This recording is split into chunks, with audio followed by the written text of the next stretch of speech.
Dave Grohl. Interesting guy, interesting life, interesting chart.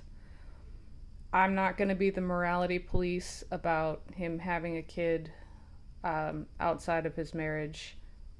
If you want to have a conversation about that, go elsewhere. I am the person who likes to talk about energy. This is an interesting chart. Let's talk a little bit about why. So, Dave Grohl, as you can see, is a double Capricorn, meaning his rising sign is Capricorn and his sun is in Capricorn in the first house. But where I want to focus a little bit more is his situation with his moon, which is up here. That is a Sagittarius moon conjunct a Scorpio Neptune. And to go with the theme that I'm discussing, he has Pluto in the 8th house in Virgo. And so it's something that we have to tread lightly about when we discuss anything having to do with 8th house planets or things in Scorpio, because he also has a Scorpio Mars here. I'll weave this all together. I hope somehow. I'm crossing my fingers.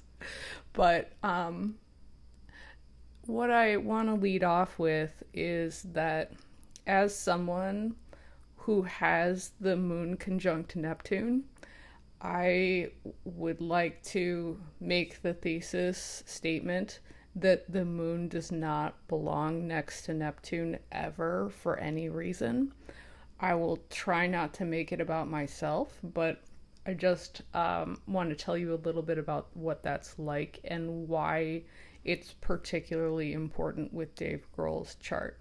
So, another bias.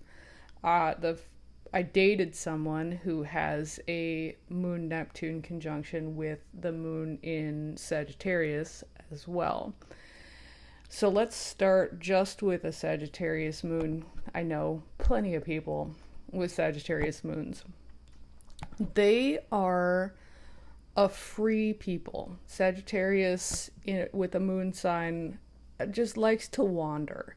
And far distances, not near distances. The Gemini moon likes to wander around the neighborhood. Sagittarius moons like to, capital T, travel and go broadly into new locations. It just so happens that Sagittarius moon guy that I dated wound up being a touring musician as well. That's the level of wandering. So you can be at home somewhere that is far away. And one could argue that that is the case with Dave Grohl. I don't know him personally, but don't worry. I mean, people are complicated. I'm going to add layers of nuance to this. So, Sagittarius moon people tend to like to wander or travel or be immersed in higher education, stuff that really broadens your mind and exposes you to like very new and very different concepts throughout your life. The moon is not something that you can control the needs of, the urges of, the whims of. As much as, we live in a society, right? The society has rules, the society has norms, and there are different moon signs that either fit in or don't fit in that well. I think Sagittarius moons probably struggle at some of the limits of what is quote unquote normal in society. Not all of them, because again, you can get Sagittarius out a different way. There's always options as to how you want to express energy, but I'm just saying what I see, which are the norms. So like, it's not uncommon for people with a Sagittarius situation either in their 4th house, which is the family house, or the moon's house, to live far away from where they work. So having like long commutes, or, making travel a really big and really important part of their lives, depending on how many people we're talking about. But roaming is important. So I think I've gone full circle here. It can be literal, it can be metaphorical. So and I'm not trying to take a dig at men with Sagittarius moons, because I'm sure that there are some with different chart makeups um, that they just have different situations, and fidelity is a different issue. But there can be like that kind of wandering too, or that need for new experience where women are concerned. And it kind of depends on what your gender identity is here, because for the rest of what I'm about to say, and I really don't want to offend anyone, so I'm trying to figure out exactly how I want to say this. But basically, when you look at ye old astrology textbooks, if you're a woman with Moon-Neptune, it's usually a struggle with female figures and then defining your own femininity, because the Moon and Venus are signifiers for the feminine, right? And it can either be that you had confusing inputs or useless inputs or overwhelming inputs. Neptune does not belong with the moon, because whatever Neptune touches, it makes it far off, confusing, larger than life, a really big deal. And it is the way that you bliss out. Neptune's how you bliss out. So there are some interesting things that Neptune can do with other planets, where it's like Neptune with Saturn, like you bliss out by being serious. Like, what? It's possible. But where the moon is, that's like where home is. So you can have a very comfortable, ethereal situation at home where you bliss out at home, or you can be the type of wanderer who can be at home anywhere and knows no real home, or the vision or illusion of home is something that you're always kind of chasing. And as with energy, it can be none of those things, it can be all of those things, it can depend on the day. And Neptune makes it particularly that. Like, it depends on what day it is. How I feel about home, how I feel about family, how I feel about women, how I feel about my mom. Dave Grohl had a notoriously close relationship with his mom, where the moon and Neptune are involved. There can be idolization, or there can be just like, you you weren't a mom. I'm not saying that about his mom, but there's really a spectrum. Again, idolization to total uselessness, and then religion is also a factor often, where you see Neptune tied up with either the sun or the moon. I've just seen it so many times. It's not, I don't think, the case for him. Okay, so take everything that I just said about the moon and Neptune and now apply it to men who want to date women. So women are mysterious, ethereal, larger than life, where you seek solace, where you seek comfort. It's like your mom or any woman can accidentally find themselves under that heading. I've met more than a few men who date women who have Moon-Neptune, who they have in their mind that they are with a goddess, who then turns out to be a mere mortal. Basically, the caveat and the danger for men with Moon-Neptune is that you can assign women roles that are actually impossible for humans to fulfill. Again, my thesis here is that Neptune and the moon don't belong together, and it'll hopefully come even more full circle as to why that is in a second. So you can, be seeking out women to fulfill something, scratch an itch, have a need met. But the problem and the trick of Neptune is Neptune promises you that there's going to be this big payoff, that finally you're going to be fulfilled, finally you're going to be satisfied, and it just never comes. So the Neptune, again, wherever you have Neptune, it's just like this lifetime itch that you're trying to scratch and it doesn't work. You're always hungry. This can be literal or metaphorical. Like it's a Moon-Neptune particularly is a bottomless need for love. Doesn't matter what sign your moon is, doesn't matter what sign Neptune is in. But as you can see, this is called a conjunction where there are planets next to each other, but the moon is in Sagittarius and Neptune is in Scorpio. So that makes it that much more complicated. Moon-Neptune itself is already complicated if you have them both in the same sign. If you have them in different signs, well, now you're pulling in a big existential need, and from a different realm, and then tying it to the moon. So Neptune in Scorpio people it's a generational aspect. Neptune and Scorpio people can have some interesting hang-ups about the Scorpio topics of like sex, death, how you bond really intimately with other people or not. Where you have Neptune, you have illusions that when you get to a specific place, finally you're going to have everything that you need. Finally, you're going to be safe and comfortable and like secure in the universe. And it just never pays off. So it can be the need to really intensely bond with people in order to feed this moon here. But there's just a big emotional hole would be the wrong word, but it's something in that realm of like very, very hungry for emotional contact, but with a very significant depth. Okay? So that's what he's up against. And I read his book. You can kind of see hints of it being there. And again, we're not the morality police. We're not here to judge. So another thing about Capricorn risings, and I actually wanted to use his chart as an example of Capricorn risings, and I decided against it. But I'll talk about why right now. Capricorn on the ascendant means that you have Cancer on the descendant. And what rules Cancer? The moon.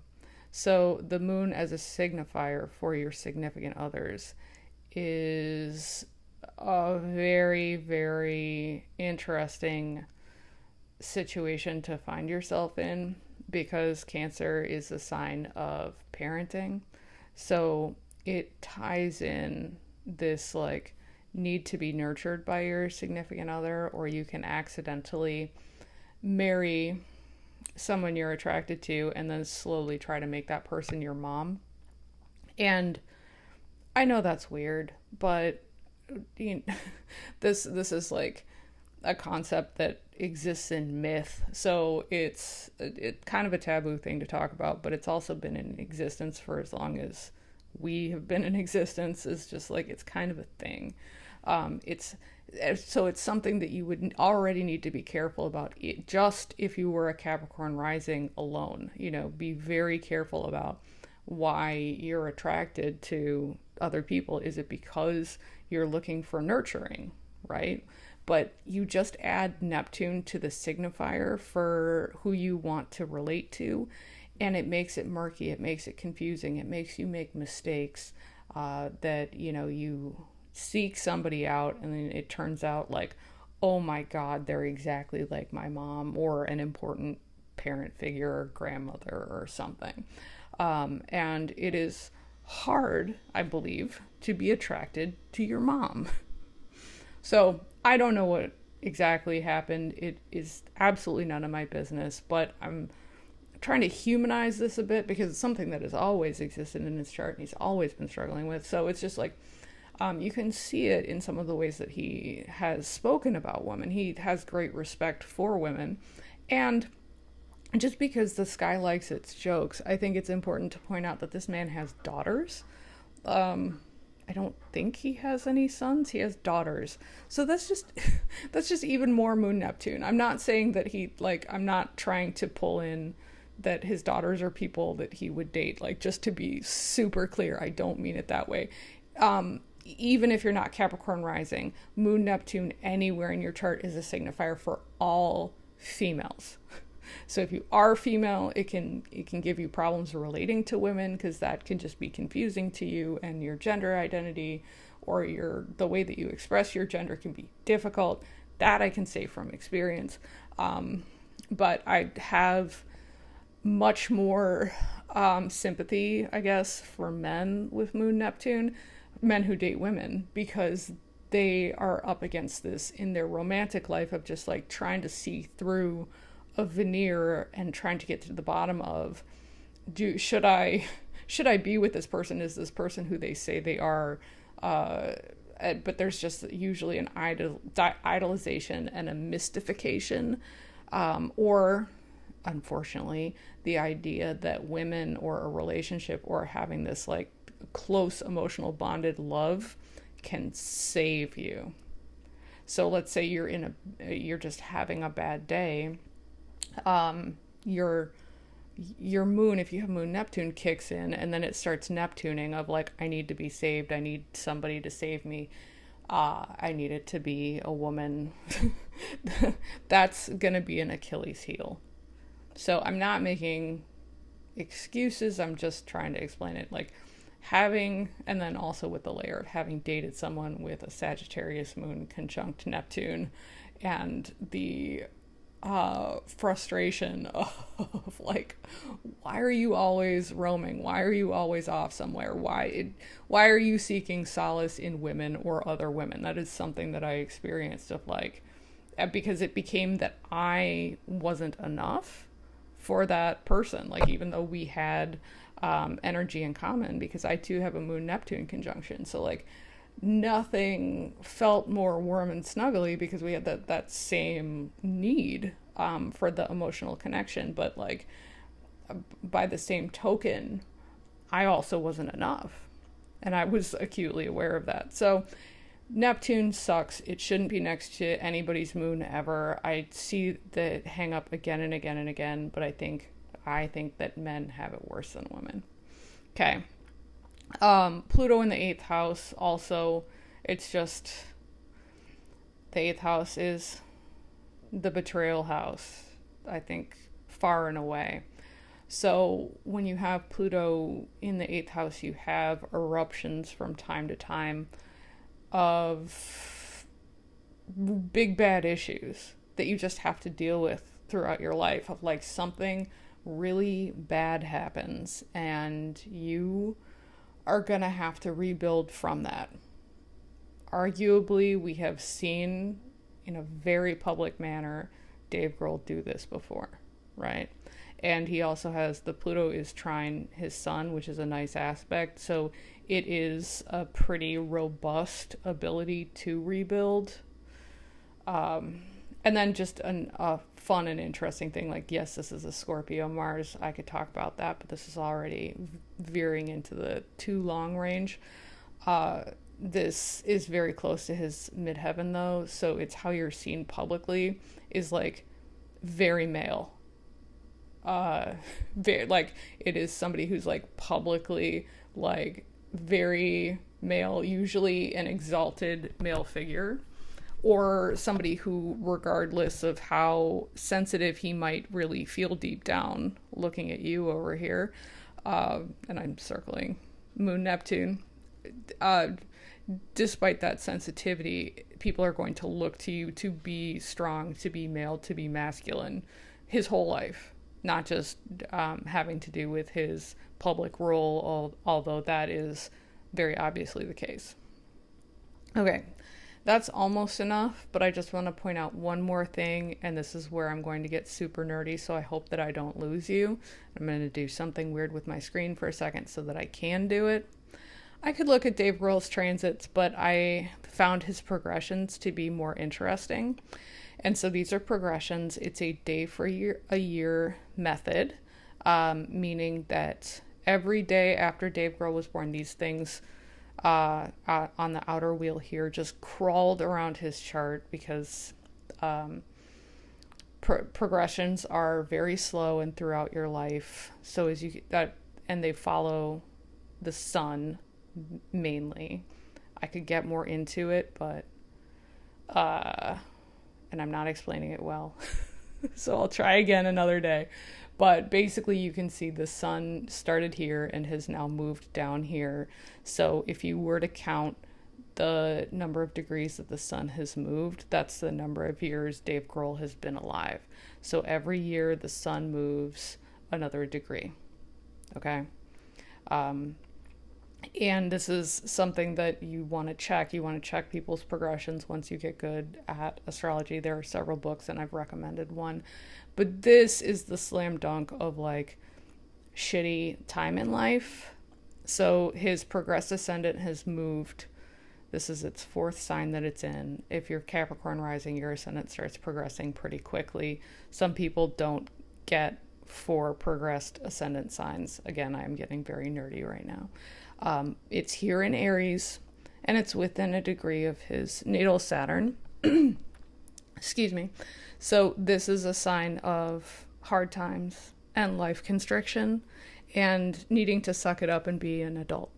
So no matter what he had done in life, somebody born at the exact same time and the exact same day as Dave Grohl would be having a rough time right now of needing to suck it up, be an adult, deal with some harsh reality. And usually it's a very constrictive aspect where it feels like everything goes wrong, but it is an opportunity and an ability to put your life in order in a new way. Now, it sucks. It's a once-in-a-lifetime series of suck. I'm not denying that, but I'm just saying that this is textbook for unpleasant, unfun, but also inescapable. Yeah, that didn't make astrology sound very good, did it? But sometimes those are just the breaks, and it's better to understand that this is a thing that can happen rather than try to fight it. So I hope you enjoyed this. I hope it was a reasonable take. I continue to believe that Moon-Neptune should never ever happen. And you can tell that that's from half a lifetime of experience. So thanks for listening. See you next time.